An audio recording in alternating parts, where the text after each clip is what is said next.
1936년 11월 세계는 조용하지만 의미심장한 움직임을 포착하게 된다.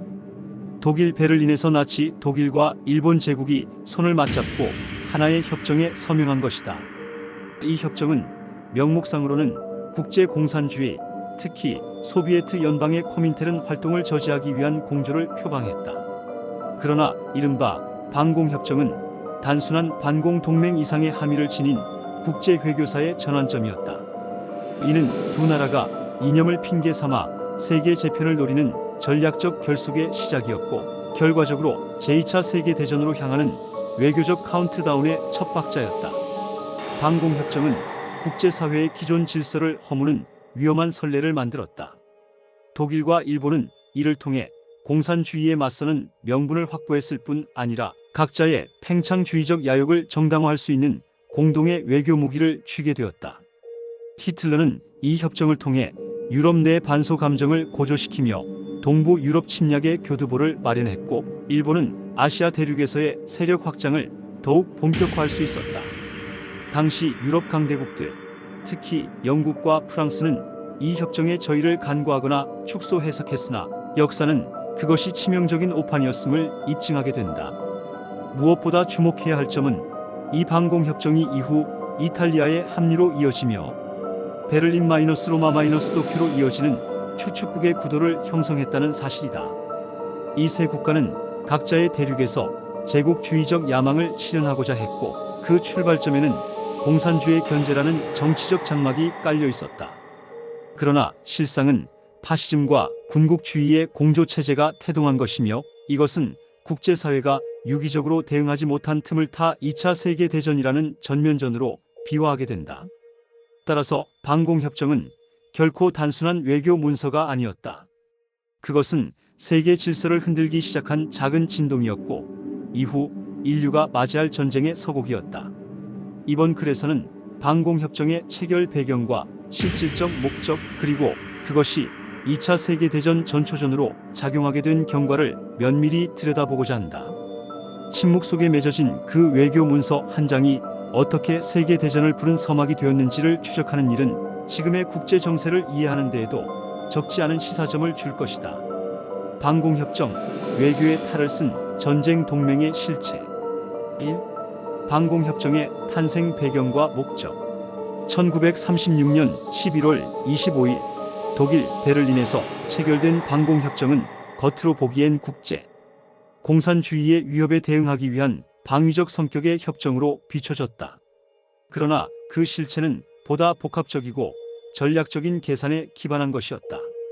당시 독일은 히틀러의 주도 아래 유럽 재편을 목표로 전쟁 준비를 본격화하고 있었고, 일본 역시 만주사변 1930일 이후 중국 본토로의 침략을 확대하며 제국주의 노선을 걷고 있었다. 양국은 공산주의와 소비에트 연방에 대한 적대감을 공유하고 있었지만 그것은 단지 명분에 불과했다. 히틀러는 공산주의를 이용해 자국 내 보수 세력을 결집시키고 유럽 국가들의 경계심을 흐트러뜨릴 수 있다고 판단했다. 일본 역시 소련과 국경을 맞댄 만주 지역에서 긴장 상태를 유지하고 있었기에 독일과의 외교적 연대를 통해 동북아에서의 세력 균형을 유리하게 조정하고자 했다. 결국 방공협정은 이념적 반공을 내세운 현실 정치의 산물이며, 그 목적은 철저히 자국의 팽창주의를 정당화하고 국제사회에서 고립을 피하려는 데 있었다. 2. 협정의 주요 내용과 구조.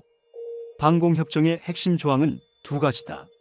첫째, 양국은 코민테른 공산주의 인터내셔널 관련 정보와 활동을 공유하고 상호 협력할 것을 약속한다. 둘째, 만약 어느 한 나라가 코민테른의 위협을 받아 피해를 입을 경우 상대국은 이를 지원해야 한다는 상호 원조 조항이 포함되어 있었다. 이 조항은 단순한 정보 공유 수준을 넘어서 사실상 군사적 개입 가능성까지 열어두고 있었으며, 이는 외교 협정보다 군사 동맹의 성격에 가까웠다. 흥미로운 점은 이 협정이 소련을 명시적으로 겨냥하지 않았다는 것이다. 그러나 협정의 전후 맥락과 당사국들의 움직임을 볼 때 실질적으로는 소련을 겨냥한 간접적 적대 선언으로 해석되었다. 당시 영국과 프랑스는 이 협정을 소극적으로 해석했고, 미국은 격렬한 비판을 피했으나 경계심을 드러냈다. 방공협정은 명백한 전쟁 준비의 외교적 포장지였다. 3. 이탈리아의 합류와 추축국 체제의 형성. 1937년 이탈리아가 방공협정에 가입하면서 협정은 단순한 양자간 조약에서 다자간 군사동맹의 기반으로 확장된다.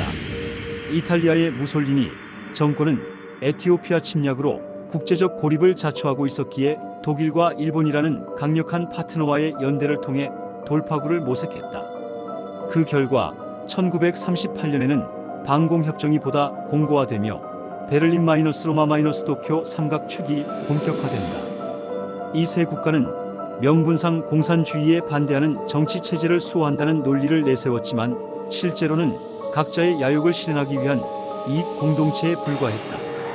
독일은 오스트리아와 체코슬로바키아 병합을, 일본은 중국 침략을, 이탈리아는 발칸 및 북아프리카 팽창을 꿈꾸며 서로의 군사적 외교적 뒷배가 되어주었다.